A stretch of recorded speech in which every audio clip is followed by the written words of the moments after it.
सबसे पहले आपको बताएं कि पाकिस्तान तहरीक इंसाफ ने पुल और सड़कें बनाने की बजाय अपनी सारी तवज्जो अस्पतालों और तालीमी इदारों की बेहतरी पर मरकूज करने के नाम पर वोट लिए, लेकिन 3 माह गुजर जाने के बावजूद भी तब्दीली कहीं नजर नहीं आती। इसी बारे में मजीद बात करेंगे नुमाइंदा 24 न्यूज बिलाल नियाजी से। बिलाल, बताइएगा क्या सूरत हाल है इस वक्त अस्पतालों की?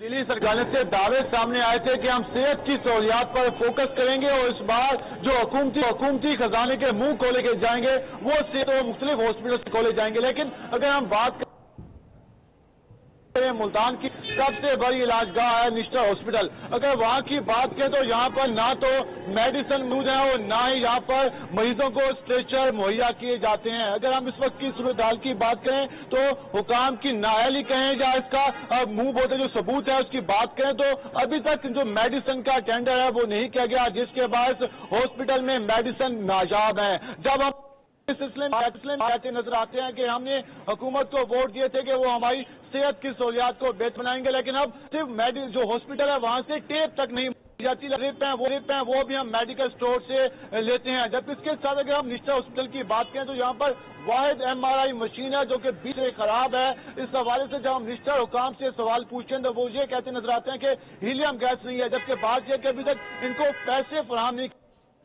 हीलियम के लिए पैसे ही मौजूद हैं, जिसके बाद जो 7 से 8 हजार रुपए के टेस्ट वो आम आवाम जो गरीब आवाम है वो बातें कराने पर मजबूर है। निश्चय हॉस्पिटल की इस वक्त की सूरत हाल की बात करें तो यहाँ पर रोजाना 5 से 6 हजार मरीज चुकते हैं, वार्ड में भी आते हैं, इंडोर वार्ड में, इमरजेंसी में आते हैं, लेकिन जहाँ ठीक है उनकी बहुत बड़ी तादाद आती है यहाँ, लेकिन कोई पुरसानी हाल नहीं है। बिलाल, बहुत शुक्रिया, इस बारे में तफसीलात से आगाह कर रहे थे।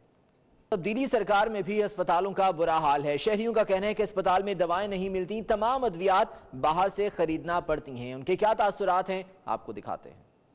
भी नहीं है यहाँ तक कि ये देखो ड्रिप जो है ये भी बाहर से लेके आओ। ये सरकारी मामला में इतने खर्चे हो रहे हैं, गरीब आदमी क्या करे, इसलिए बेहतर है कि घर में पेशेंट मर जाए, वो बेहतर है। बाहर से ले आ रहे हैं, ये भी देखो ये लिखा हुआ, एक सुरांज भी लेनी हो तो बाहर से ले आते हैं।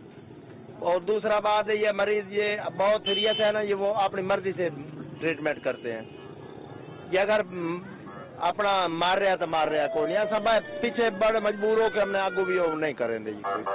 मेरे को आज 7 दिन हो गए, दवाई सब बाहरों खरीदे, बिल्कुल बाहरों खरीदे, इधर अंदर कोई दवाई नहीं मिल रही। मैं आज 3000 की दवाई ले चुका हूँ, कल भी मैं लेके आया 2700 की, नहीं मिल रही। हुकूमत का जो दावा है वो गलत है। मैं सुबह की और शाम की जो भी दवाई आ रही है, यहाँ तक कि जो खुराक की भी होती है, पानी की बोतल, वो भी बाहर से ले रहा हूँ। ये भी अभी लेके आ रहा हूँ, मतलब 700-800 की दवाइयाँ दिन में शाम को लग रही हैं। अगर मरीज इतना कोई सीरियस नहीं है, दवाइयाँ ये टेप तक भी और बर्नोला तक भी मैं बाहर से ले रहा हूँ। जी बिल्कुल, हुकूमत ने वादा किया था कि मेडिसिन जो है जो सरकारी हॉस्पिटल है यहाँ से फ्री मिलेंगी, लेकिन यहाँ पर जितने भी अंदर हॉस्पिटल है मरीज जाते हैं यहाँ पे अंदर से कोई दवाई नहीं मिलती, जबकि बाहर से महंगी दवाइयाँ लेनी पड़ती हैं। तो इसमें हुकूमत को कुछ करना चाहिए ताकि जो गरीब आवाम यहाँ पर आती है अस्पतालों में कि उन्हें फ्री दवाइयाँ मिलनी चाहिए। दीगर खबरों में आपको बताएं कि सानिया मॉडल टाउन पर नई JIT बनाने के केस की समाअत कल सुप्रीम कोर्ट में होगी। चीफ जस्टिस मियां साकिब निसार की सरबराही में 5 रुकनी लार्जर बेंच समाअत करेगा। नवाज शरीफ, शहबाज शरीफ, हमजा शहबाज और साद रफी को नोटिस जारी कर दिए गए हैं, जबकि चौधरी निसार, परवेज रशीद, ख्वाजा आसिफ, आबिद शेर अली और राना सनाउल्लाह को भी नोटिस जारी हुए हैं। सानिया मॉडल टाउन पर नई JIT बनाने के केस की समाअत कल सुप्रीम कोर्ट में होगी। चीफ जस्टिस मियां साकिब निसार की सरबराही में 5 रुकनी लार्जर बेंच समाअत करेगा। इस सिलसिले में नवाज शरीफ, शहबाज शरीफ, हमजा शहबाज, साद रफीक समेत दीगर को नोटिस भी जारी कर दिए गए हैं।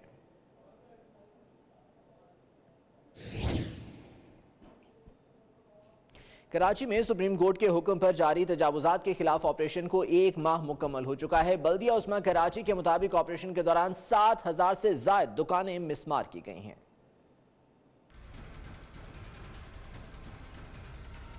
कराची की तारीखी इम्प्रेस मार्केट से शुरू होने वाला तजावुजात के खिलाफ ऑपरेशन का 1 माह मुकम्मल। 1 महीने में तमाम अजला में जारी ऑपरेशन के दौरान 7000 से ज्यादा दुकानें और 10,000 से ज्यादा सनशेड गिराए गए।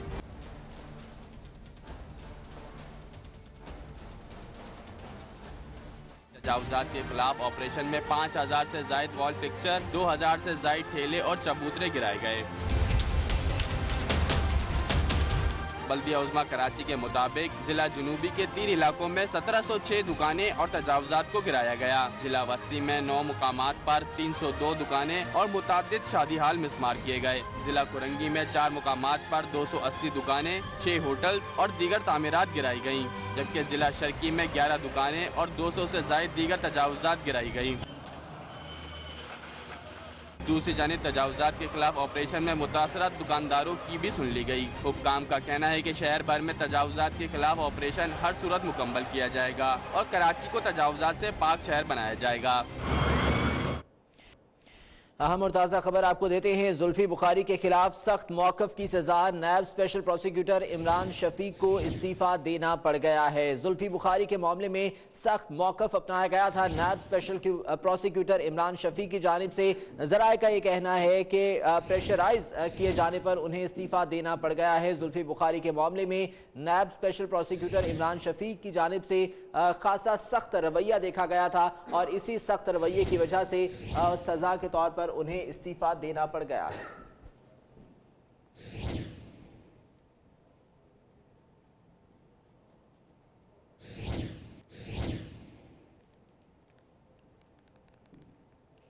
कराची में तजावुज़ात के खिलाफ ऑपरेशन के मुतासरीन को गिला है कि सियासी जमातें उनके मसाइल हल करने में संजीदा नहीं है। शहरियों का मजीद क्या कहना है, आइए देखते हैं। देखा जाए तो ये इक़्तिदाम अगर सही उसका नज़रिया चाहते हैं तो मेन रोडों को क्लियर कराना चाहिए था इनको। ये तो बाजार है, हमारा कारोबार भी 47 साल से सन 47 से हम यहाँ पर हैं। हमारे बाप यही आके एडजस्टमेंट हुए और पूरी ये मलकियत हमारी यहाँ से कोई मेन रोड नहीं है, ना कोई गली है, ना आमदोरफ्त की कोई जगह है। ये जगह जो तोड़ी इन्होंने खामखा तोड़ी किसी वजह से, इसकी कोई वजह हमारी समझ में नहीं आई। ये कोई गलत है, 2-2 फीट 3-3 फीट ये कोई रोड है। ये 45 साल 55 साल की बनी, 1947 की बनी हुई शॉप है। तोड़ो, कब तक तोड़ोगे? पूरा कराची तोड़ोगे? यहाँ पे हम लोग 70-75 साल से हम लोग यहाँ पे मौजूद है। दादा और परदादा के ज़माने से हम लोग यहाँ पे रहते हैं। जैसे भाई ने बताया आपको, उनके बाप दादा उनके बैठे होते थे यहाँ पे, खोया बेचते थे। हम लोग इसके साइड पे है 70 साल 75 साल से हो गए हम लोग यहाँ पे बैठे हुए। तो कब्जा माफिया का सवाल ही पैदा नहीं होता कि हम लोग यहाँ पे कब्जा करे बैठे हुए हैं। कोई नोटिस नहीं आया, कोई कुछ नहीं आया, बस जो भी था आगे उन्होंने ये भी नहीं दिया कि आप खाली कर लो। उन्होंने डायरेक्ट आके पंजा मारा, सब तोड़ दिया। जबकि ऊपर घर वाले रहते हैं, फैमिलियाँ रहती है ऊपर, हमारी छोटे छोटे बच्चे होते हैं। ऐसा नहीं कि वैसा हमारा कि घर भी नीचे आ जाए, इसलिए उन्हें चाहिए था थोड़ा वक्त दे देते, हम खुद इसको हटा लेते। कम से कम 50 साल से हमारा कारोबार है यहाँ और हमारी दुकान भी देखो गवर्नमेंट खाते से बनी हुई थी, तैयार थी, कोई इसमें कोई रद्दोबदली नहीं थी। फिर भी इसके बावजूद हमारे साथ किया गया। क्या किया है? नई तब्दीली है। ये नई तब्दीली, ये कौन सी तब्दीली है? शहरियों के तासुरात आपने जाने। कराची में तजावुज़ात के खिलाफ ऑपरेशन को तो सराहा जा रहा है, लेकिन मुतासरीन की बहाली के लिए अमली इकदामात नजर नहीं आ रहे। मजीद सूरत हाल जानेंगे नुमाइंदा 24 न्यूज़ हसन अब्बास से। हसन, क्या वजह है, क्यों ताहाल कोई इकदामात नहीं उठाए गए मुतासरीन की बहाली के लिए? बिल्कुल, कराची शहर में सुप्रीम कोर्ट के अहकामात के बाद तजावुज़ात के खिलाफ बड़े पैमाने में ऑपरेशन शुरू किया गया 4 नवंबर को और आज 4 दिसंबर है। तकरीबन पूरा 1 माह गुजर चुका है इस ऑपरेशन को शुरू हुए हुए और हमने देखा कि कराची में इस तरीके का जो ऑपरेशन है वो इससे कबल कभी भी नहीं हुआ, इतना ग्रैंड ऑपरेशन। तकरीबन 7000 के करीब दुकानें हैं जो KMC की रिपोर्ट हमें बताती है कि वो इस 1 माह के अंदर 7000 दुकानें मिसमार की गई। उसके अलावा 10,000 के करीब जो हैं वो सनशेड्स इजाफी जो लोगों ने निकाले हुए थे उसको मिसमार किया गया। अगर हम बात करें तमाम तर मुतासरीन के हवाले से तो कमिश्नर कराची की जानिब से इजलास भी बुलाए गए कि जब ये तमाम तर ऑपरेशन जो है वो हो गया। ख़ासतौर पे हम अगर इम्प्रेस मार्केट की बात करें तो इम्प्रेस मार्केट से ऑपरेशन का आगाज़ किया गया था और अभी भी जो है वो ऑपरेशन शहर भर के अंदर जारी है। अभी भी ली मार्केट बाकी है जहाँ पे 900 से ज़ायद दुकानें मौजूद हैं। उसके अलावा चिड़ियाघर के अतराफ़ में दुकानें हैं जो कि स्टेट डिपार्टमेंट की हैं, KMC की। तो अभी भी जो है वो ऑपरेशन रुका नहीं है, लेकिन जो 7000 के करीब दुकानदार मुतासर हुए हैं उनके लिए हिकमत अमली बनाने के लिए कमिश्नर कराची के दफ्तर में इजलास जो है वो रखा गया था। और अगर हम इजलास के अंदरूनी कहानी के हवाले से बात करें तो उसमें मेयर कराची मौजूद थे, वज़ीर बल्दियात थे, कमिश्नर कराची थे, मेट्रोपॉलिटन कमिश्नर थे। उन तमाम लोगों के साथ बैठे उनमें जो है वो आपस में ये बात रखी गई कि शुरू में तकरीबन 3,000 के करीब 3,500 के करीब जो मुतासरीन है उनको फैसिलिटेट किया जाएगा फेज़ 1 के अंदर, जिसके अंदर 1400 के करीब मुतासरीन को पहले जो है वो कुरानदाजी के ज़रिए जगहें दी जाएंगी। उसके बाद जो है वो दीगर 2000 के करीब जो लोग हैं उनको फैसिलिटेट किया जाएगा। अगर हम जगह की बात करें तो मेयर कराची की जानिब और मेट्रोपॉलिटन कमिश्नर की जानिब से जो है वो पार्किंग प्लाजा जो कई सालों से खंडर का मंजर पेश कर रहा है, वो जगह तजवीज़ की गई थी कि वहाँ पे जो खाली दुकानें हैं वहाँ पर इनको फैसिलिटेट किया जाए। और उसके अलावा बिल्कुल ही पार्किंग प्लाजा के सामने एक जो है वो सरकारी ज़मीन मौजूद है, उसको भी जो है वो वहाँ पे भी लोगों को अकोमोडेट कर सकते हैं, वहाँ पे भी जो है उनको कंपनसेट कर सकते हैं। लेकिन जब हमारी दुकानदारों से बात हुई, जो मुतासरीन है उनका ये कहना है कि कम से कम अगर वो हमें हुकूमत हमें या मेयर कराची हमें फैसिलिटेट करते भी हैं और कोई मार्केटें नई बना के देते भी हैं, तो उसमें कम से कम जो है वो 2 साल 3 साल का अरसा दरकार है। तो उनको वक्ती तौर पे जो है वो कोई एक ऐसी जगह दी जाए जहाँ पे वो अपने कारोबार को शुरू कर सकें। लेकिन हुकूमत की जानिब से अभी तक कोई फैसला सामने नहीं आया है, ना तो कमिश्नर कराची फैसला नहीं किया। बहुत शुक्रिया हसन आपका। तजावुज़ात तो हटाई जा रही हैं ही, तहरीक इंसाफ के मेयर कराची को हटाने के मुतालबे पर वसीम अख्तर भड़क उठे, कहा कि नाबालिग सियासतदान खुद अपनी ही हुकूमत गिराएंगे। वो कहते हैं हम भी मुतालबा करेंगे कि वज़ीर आज़म इमरान खान को हटाओ, शेख रशीद को लाओ, तो तहरीक इंसाफ का क्या रद्द अमल होगा। इसी बारे में मजीद बताएंगी समीन नवाज अपनी इस रिपोर्ट में। बल्दिया उस्मा कराची में शीरी जिन्नाह कॉलोनी से जुल्फ़िकाराबाद ऑयल टैंकर्स टर्मिनल में मुंतकिल की जाने वाली दुकानों की तकरीब कुरानदाजी का इनेकाद किया गया। तकरीब के बाद मीडिया से बात करते हुए मेयर कराची वसीम अख्तर तहरीक इंसाफ पर भड़क उठे, कहा कुछ नए सियासी लीडर बन गए हैं, इनको कुछ बनने के लिए काफी वक्त चाहिए। ये जो नए नए सियासी लीडर बन गए हैं इनको अभी पता ही नहीं है कुछ, अभी सीखने का वक्त है। ये तो बना के रखें, सबसे एक्सपीरियंस गेन करें, हमारे एक्सपीरियंस से फायदा उठाएं, सीखें। इनको तो अब क्या बताऊं मैं, ये तो अभी शुरुआत है इनकी। वसीम अख्तर ने मजीद कहा कि ये नाबालिग सियासतदान खुद अपनी हुकूमत हटवाएंगे, इनको अभी लाइन खींचने नहीं आती। अगर कारकर्दगी देखते हुए हम मुतालबा करें कि वजीर आजम को हटाओ, शेख रशीद को लाओ, तो क्या अमल किया जाएगा। तजावुजात के खिलाफ कार्रवाई के हवाले से मेयर का कहना था कि कराची को बदशकल बनाने में सबका हाथ है, जिम्मेदारों के नाम भी सामने लेकर आऊंगा। घरों को मिसमार करने के खिलाफ हूँ, जो दुकानें हटाई गई हैं इसका मुतबादिल देंगे। कैमरामैन शौकत अली के हमरा समीन नवाज, 24 न्यूज कराची। और तहरीक इंसाफ के खुर्रम शेर जमान ने सिंध असेंबली में मेयर कराची के खिलाफ करारदाद जमा कराई है, जिसमें कहा गया है कि मेयर कराची को तजावुजात के खिलाफ ऑपरेशन में नाइंसाफी करने पर ओहदे से हटाया जाए। इंक्रोचमेंट किसके दौर में हुई है, किसने इंक्रोचमेंट कराई है, ये चाइना कटिंग किसके दौर में हुई है।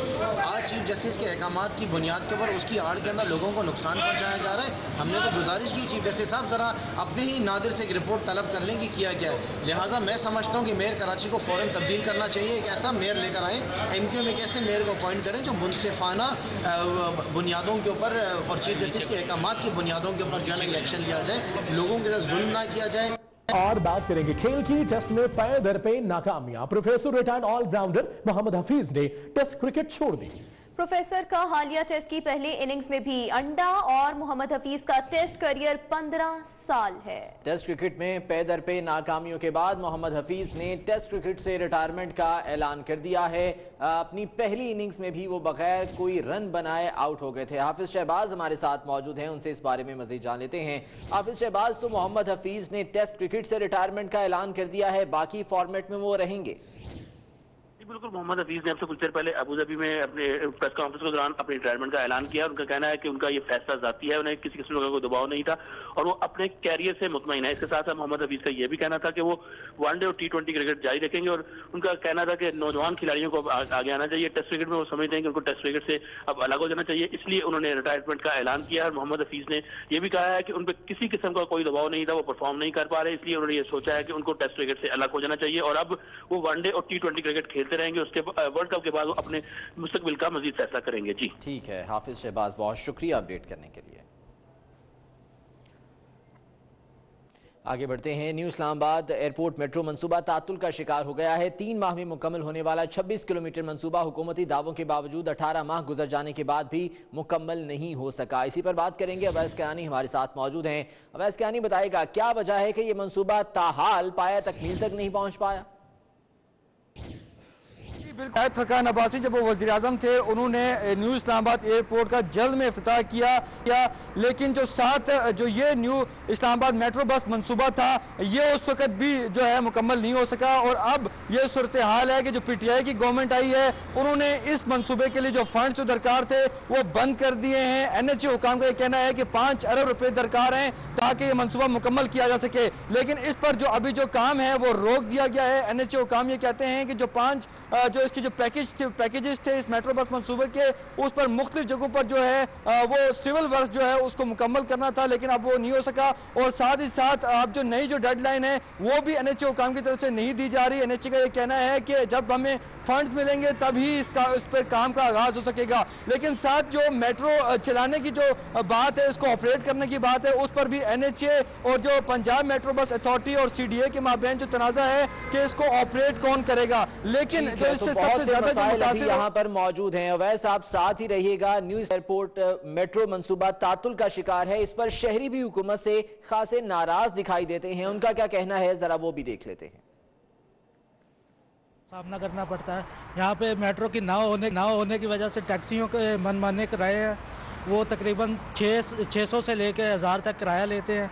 इसके अलावा इसकी बहुत ज़रूरत है। यहाँ पे काफ़ी मुश्किलात का सामना करना पड़ा। मैं खुद देखे इस वक्त इंतज़ार कर रहा हूँ कोई गाड़ी हो जिस पे मैं जा सकूँ। और लास्ट ईयर 3 महीने का कहा था और अभी मोर देन 1 ईयर हो गया है। और जगह भी एक ऐसी है सुनसान सी बिल्कुल, यहाँ पर स्पेशली जो है फीमेल जो लेडीज़ हैं उनका तो इस टाइम यहाँ पे खड़ा होना इम्पॉसिबल है। जो न्यू एयरपोर्ट बना है उसके लिए मेट्रो बना तो रहे हैं, लेकिन अभी आवाम बहुत ज़्यादा ख्वार हो रही है, बहुत ज़्यादा मुश्किलात हैं। यहाँ से ट्रैफिक का फ्लो बहुत ज़्यादा है यहाँ से जाने के लिए वहाँ पे, और बहुत ज़्यादा मुश्किलात हैं। अभी तो ये कंप्लीट होगा तो फिर तो कुछ फ़ायदा होगा, लेकिन अभी तो फिलहाल कोई फ़ायदा नहीं है। लोगों के तासुरात आपने जाने। वैसे ही बताएगा कि 3 माह में ये मुकम्मल होना था, 18 माह गुजर चुके। अब यकीनन इसकी लागत में भी बेतहाशा इजाफा हो चुका होगा। इस पर इंतजामिया का कोई मौक़िफ़ आया है? अरब रुपए का ये प्रोजेक्ट था, लेकिन अब यही बताया जा रहा है कि इस पर काम अभी रुका हुआ है। 5 अरब रुपए दरकार हैं, लेकिन अब वो फंडिंग नहीं हो रही। जो प्रोजेक्ट डायरेक्टर हैं इस मंसूबे के NHA के, उनसे हमारी बात हुई, उन्होंने हमें साफ साफ बताया है कि अब जो हमें रिक्वायर्ड जो फंडिंग है वो बंद हुई है। 5 अरब रुपए फौरी तौर पर दरकार हैं, लेकिन इस हवाले से जो समरीज भी हैं कुछ आगे पहुँचाई गई हैं, लेकिन वजारत मवासलात जो है वो इस हवाले से जो है वो लेतो लाल से काम जो है होता हुआ नजर आ रहा है। जो इस पर स्पेशली तौर पर जो सबसे अहम बात है वो ये है कि इस पर जो 25.5 किलोमीटर के जो ये ट्रैक है, इस पर 9 बस स्टेशन बनने थे, 12 ओवरहेड ब्रिजेस और अंडरपासेस बनने थे। जिस जगह पे हम मौजूद हैं यहाँ पर भी ओवरहेड जो है बन रहा है, लेकिन इस पर अभी बिल्कुल काम जो है वो रुका हुआ है। लेकिन अगर NHA की तरफ से और वजारत मवासलात की तरफ से जो ये फंड्स रोके गए हैं, अगर हुकूमत उनको जो है वो जारी कर दे तो ना सिर्फ ये मनसूबा जो है वो जल्द मुकम्मल हो सकेगा, बल्कि जो इसकी जो ओवरकास्टिंग है, जो इस पे जो अखराजात है कि ये फंड्स दोबारा कब तक जारी होते हैं। बहुत शुक्रिया, इस बारे में तफसीलात से आगाह कर रहे थे। यहाँ कुछ बात करेंगे अदालती मामलात की। सुप्रीम कोर्ट ने कराची की 4 झीलों से गैर कानूनी तामीरात खत्म कराने का हुक्म दे दिया। जस्टिस गुलजार अहमद की सरबराही में इजलास हुआ। इजलास में सुप्रीम कोर्ट ने कराची की तफरीही झीलों पर कब्जे का नोटिस भी ले लिया है। मज़ीद तफसीलात क्या है, जफर सुमरो हमारे साथ उनसे जानते हैं। जफर, बताएगा अदालती कार्रवाई से मुतल्लिक भी और इजलास के बारे में भी। जफर से बात करते हैं। सुप्रीम कोर्ट ने कराची की 4 झीलों से गैर कानूनी तामीरात खत्म कराने का हुक्म दे दिया है। जस्टिस गुलजार अहमद की सरबराही में इजलास हुआ है। इजलास में सुप्रीम कोर्ट ने कराची की तफरीही झीलों पर कब्जे का नोटिस ले लिया है। नोटिस लिया गया है। सुप्रीम कोर्ट ने कराची की 4 झीलों से गैर कानूनी तामीरात खत्म कराने का हुक्म दे दिया।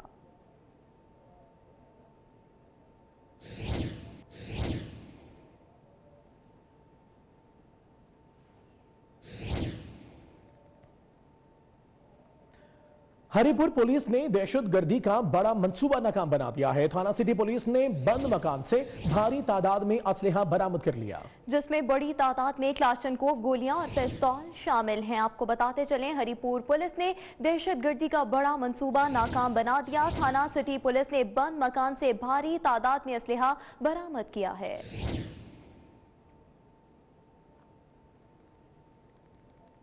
खबर आपको देंगे, पेशावर में महकमा एक्साइज के इंटेलिजेंस विंग ने 2 करोड़ 76 लाख रुपए की करेंसी स्मगल करने की कोशिश नाकाम बना दी। 2 मुलजिम गिरफ्तार कर लिए गए हैं, मुकदमा दर्ज कर लिया गया है। गाड़ी की तलाशी लेने पर खुफिया खाने से यह करेंसी मिली है। पेशावर में महकमा एक्साइज के इंटेलिजेंस विंग ने 2 करोड़ 76 लाख रुपए की करेंसी स्मगल करने की कोशिश को नाकाम बना दिया। 2 मुलजिम इसमें गिरफ्तार कर लिए गए।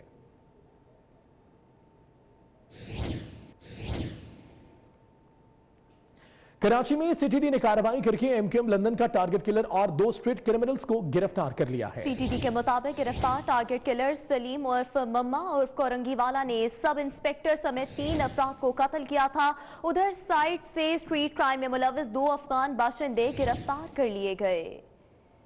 ज़ेर खजाना असद उमर की ज़ेर सदारत इक्तिसादी राबता कमेटी ने मजीद 1 लाख टन चीनी बरामद करने की इजाजत दे दी।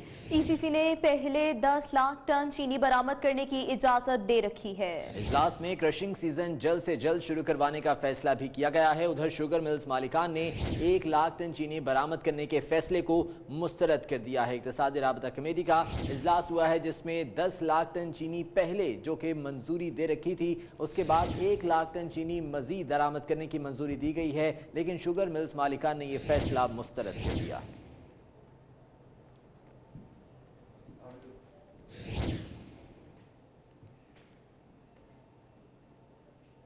वज़ीर ख़ारजा शाह महमूद कुरैशी से अमरीकी नुमाइंदा खुसूसी अफगान मुफाहमती अमल ने दफ्तर ख़ारजा में मुलाकात की है। मुलाकात में पाक अमरीका ताल्लुकात, अफगानिस्तान की सूरत हाल और खत्ते से मुतालिक उमूर पर बातचीत की गई है। शाह महमूद कुरैशी से अमरीकी नुमाइंदा खुसूसी ज़ल्मे खलीलजाद ने दफ्तर ख़ारजा में मुलाकात की। मफाहमती अमल के सिलसिले में यह मुलाकात हुई है, जिसमें पाक अमरीका ताल्लुकात, अफगानिस्तान की सूरत हाल और खत्ते से मुतालिक उमूर पर बातचीत की गई है। वाज़ेह रहे कि पाकिस्तान अफगान मुज़ाकरात में मफाहमती अमल में अपना किरदार अदा करने का इंदिया दे चुका है।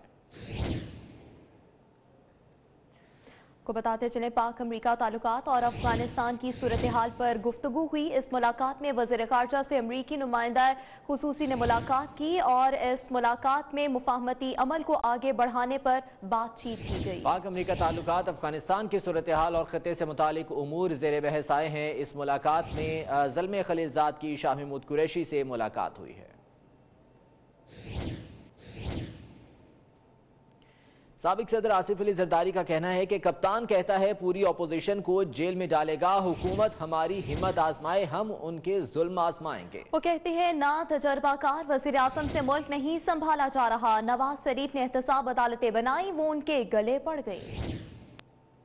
साबिक सदर आसिफ अली जरदारी के कप्तान को करार बाउंसर, ना तजुर्बाकार करार दे दिया। टंडवाला यार में कारकुनों से खिताब में खरी खरी सुना दी। कहते हैं इलेक्शन से पहले कहा था कठपुतलियों से काम चलने वाला नहीं। आसिफ जरदारी का कहना था कि हमने तो जेलें भुगती हुई हैं, क्या इमरान खान जेल बर्दाश्त कर सकेंगे? उनके पास सियासी समझबूझ नहीं। वो तो कहता है कि सारी अपोजिशन को जेल में डालूंगा, तो बिस्मिल्लाह, हमें तो जेल जाने का पहले ही लोगों ने देखा हुआ है कि सब्र भी है और बर्दाश्त भी है। क्या इमरान खान जेल जा सकता है? वो कितने दिन बर्दाश्त कर सकता है? नवाज शरीफ ने मेरे लिए एहतसाब अदालतें बनाई, वो उनके गले पड़ गईं। मियाँ साहब ने एहतसाब कोर्ट्स बनाए थे, एहतसाब लॉज बनाए थे। आज वो खुद वो एहतसाब लॉज में और एहतसाब कोर्ट्स में खड़े हुए हैं। बनाए तो मेरे लिए थे, गले पड़ गए उनके भी। साबिक सदर 18वीं तरमीम का दिफा करते हुए बोले कि 18वीं तरमीम खत्म नहीं करने देंगे। चंद दिफात का बहाना बनाकर 1973 के आइन को ही खत्म करना चाहते हैं। हमने आइन को असल शक्ल में बहाल किया, जमहूरियत को मजबूत करना चाहते हैं। सिंध में काम न किया होता तो पहली दफा हमें इतनी सीटें न मिलती। अगर मेरे वज़रा और हमारी टीम सही न होती तो आप देखें कि पहली दफा सिंध में हमने सबसे ज्यादा सीटें ली हैं, 88 से भी ज्यादा सीटें ली हैं। आसिफ जरदारी का कहना था कि गवर्नर हाउस लाहौर की दीवार तोड़ने की जरूरत क्यों पेश आई? दीवार गिरे तो सिक्योरिटी की जरूरत फिर भी होगी। कराची में 50,000 दुकानें गिराकर लोगों को बेरोजगार कर दिया गया। करतारपुर राहदारी मंसूबे को अमली जामा पहनाने का आगाज हो गया है। करतारपुर से बॉर्डर तक सफेद चूना और झंडियां लगाकर सड़क की तामीर के लिए निशानदेही कर दी है। मट्टी, पत्थर, रेत, सीमेंट, बजरी और दीगर मटेरियल पहुंचना शुरू हो गए। बाबा गुरु नानक के गुरुद्वारा करतारपुर पर आने वाले सिख यात्रियों की सुनी गई।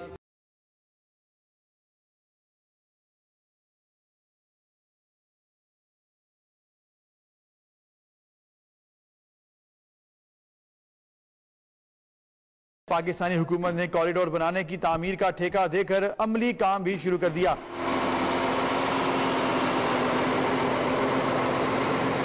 कॉरिडोर मंसूबे पर काम करने वाली तामीराती कंपनी ने अपनी हैवी मशीनरी करतारपुर पहुंचा दी। करतारपुर से बॉर्डर तक सफेद चूना और झंडियां लगाकर सड़क की तामीर के लिए निशानदेही कर दी गई है। तामीराती कंपनी ने सड़क की बेस बनाना भी शुरू कर दी।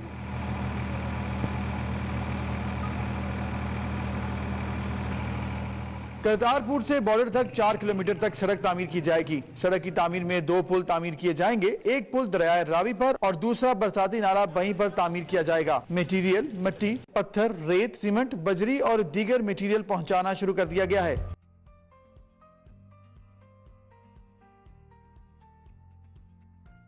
बाबा गुरु नानक के गुरुद्वारा करतारपुर आने वाले सिख कॉरिडोर मंसूबे पर काम होते देखकर बहुत खुश नजर आते हैं। सिख यात्रियों ने राहदारी मंसूबे की तामीर पर पाकिस्तानी हुकूमत का शुक्रिया अदा किया।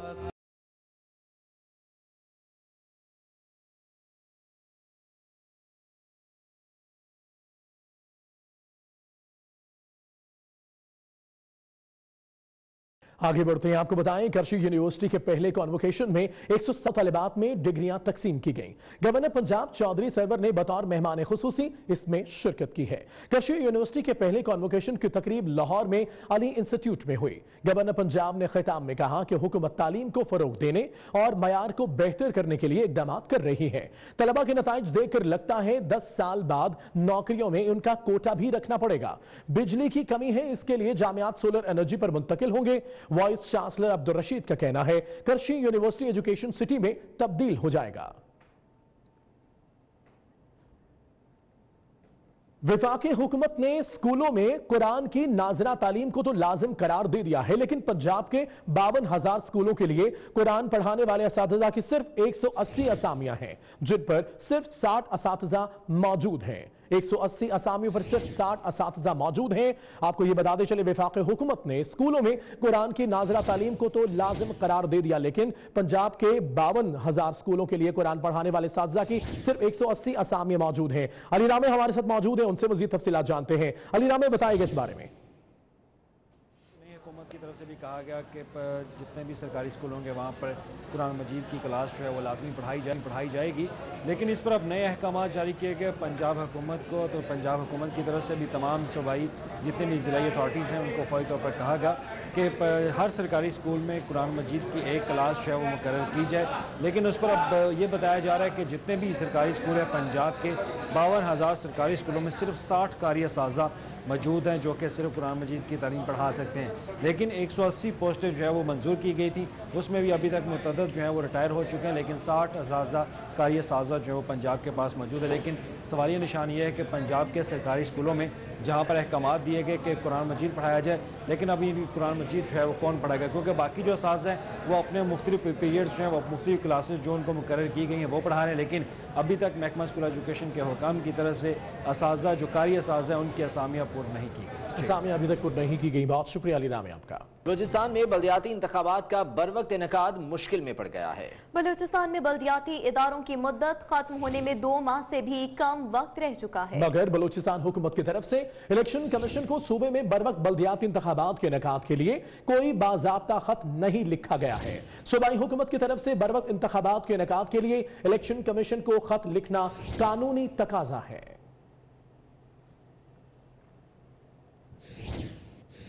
इसी बारे में मजीद बात करेंगे, ज़ीशान भट्टी हमारे साथ मौजूद हैं। ज़ीशान, आगाह कीजिएगा, इस सिलसिले में क्या कोई हिकमत अमली मुरतब की जा रही है?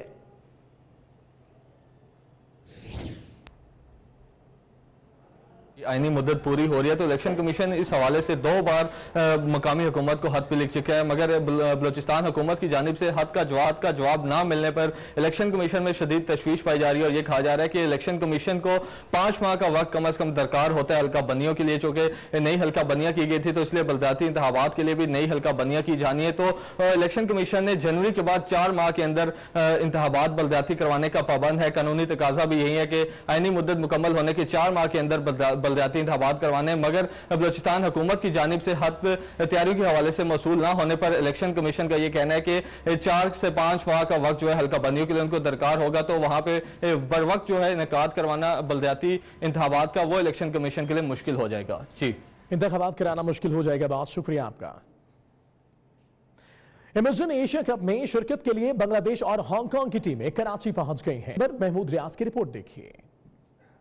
Emerging Asia cup group B के मुकाबले पाकिस्तान में मुनक्किद होंगे, जिसमें पाकिस्तान समेत बांग्लादेश, हांगकांग और मुत्तहदा अरब इमारात की टीमें शिरकत कर रही हैं, जबकि ग्रुप ए में शामिल भारत, श्रीलंका, ओमान और अफगानिस्तान के मुकाबले श्रीलंका में मुनक्किद होंगे। जुमेरात को एशिया कप के मुकाबले नेशनल स्टेडियम और साउथएंड क्लब पर शेड्यूल हैं। बुध को नेशनल स्टेडियम पर टीमें नेट प्रैक्टिस करेंगी। इवेंट के इफ्तिताई रोज 2 मैचेस खेले जाएंगे। पाकिस्तान का नेशनल स्टेडियम पर हांगकांग से मुकाबला होगा, जबकि बांग्लादेश और यूएई का साउथएंड क्लब ग्राउंड पर टकराव होगा। ग्रुप मैचेस के बाद 2 टॉप टीमें सेमीफाइनल में शिरकत की हकदार होंगी। सेमीफाइनल 13 दिसंबर और फाइनल 15 दिसंबर को श्रीलंका में खेले जाएंगे। ग्रुप बी के मुकाबलों के लिए इंतजामात को हतमी शक्ल दे दी गई है। इन मैचेस के दौरान सिक्योरिटी के सख्त तरीन इंतजामात किए जाएंगे। महमूद रियाज, 24 न्यूज, कराची।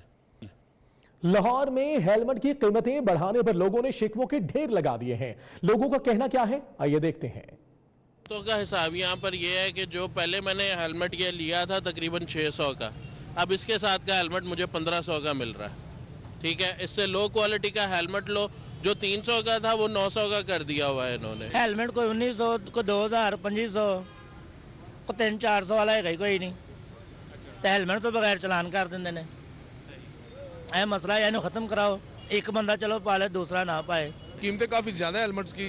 मैंने अभी लिया है 1350 का मुझे मिला है, यहाँ से मैंने लिया कम से कम यहाँ पे 550 का 500 का मिल रहा है, जो बिल्कुल हल्का है। जाहिर बात है महंगाई पे कंट्रोल करना चाहिए, इतने महंगे दे रहे हैं तो इसको थोड़ा सा नीचे आना चाहिए ताकि हर बंदे की रेंज में वो ले सके। हाँ जी, ज़्यादा मुश्किल है, एक बंदा नहीं ले सकता तो 2-2 3-3 कहाँ से ले। तो एक बंदा पहन सकता है तो दूसरा तो ना पहन सकता, तो इसलिए जनाब स्पीकर चाहिए कि आपने देखा लाहौर में मोटरसाइकिल की डबल सवारी पर हेलमेट की पाबंदी से हेलमेट बेचने वालों की चांदी हो गई। नुमाइंदा 24 न्यूज उस्मान अलियास हमारे साथ मौजूद हैं और वो इस वक्त मार्केट में हैं, उनसे जानते हैं यहां पर हालात क्या हैं। जी उस्मान। बिल्कुल, हुकूमत पंजाब की जानिब से लाहौर में जो है डबल सवारी के ऊपर जो है हेलमेट के जो लाजिमदार हैं उनकी चांदी हो गई है, लेकिन जो आवाम है वो कह रही है कि हमारा दिवालिया निकल आया है और बच्चों और खवातीन के लिए और जो पीछे बैठे हैं उन सब के लिए, घर के अफराद के लिए जब हेलमेट लेना पड़ेगा और वो डबल से ट्रिपल कीमत में मिलेगा तो ये सब कैसे चलेगा। तो इसलिए कोई इसके ऊपर जो है अमल दरामद नहीं करवाया जा रहा है, प्राइस को नहीं देखा जा रहा। तो हम आवाम से जानते हैं कि उनका इस बारे में क्या कहना है। अच्छा, आप बताइएगा हेलमेट की कीमतों के हवाले से क्या कहेंगे। जब से ये रूल में अमेंडमेंट हुई है तब से जो प्राइसेस हैं वो समझ लें कि मल्टीप्लाई होना शुरू हो गई हैं। ये इसकी सेफ्टी का जहाँ तक है फैक्टर, उससे तो इनकार नहीं है, लेकिन आवाम के जो प्रॉब्लम्स हैं उनको भी पेश नज़र रखना चाहिए। बिल्कुल, जैसा कि हमने सुना कि डबल से ट्रिपल रेट हो गए और जो आवाम है उसका ये कहना है कि अगर सेफ्टी का ख्याल किया जा रहा है तो ये बिल्कुल ठीक है, लेकिन साथ ही साथ आवाम की जेब का भी ख्याल किया जाए, क्योंकि अगर बच्चे हैं तो वो बच्चों के लिए भी हेलमेट लेंगे और खवातीन के लिए भी लेंगे, क्योंकि बच्चों के साइज़ का भी डिफरेंस है। तो इस हवाले से दुकानदारों को और उसके जो हेलमेट की कीमतें हैं उन पर भी गौर व फिक्र करना चाहिए और उनको भी कंट्रोल करना चाहिए ताकि ये जो कानून है उसकी पासदारी करना इनके लिए आसान हो सके।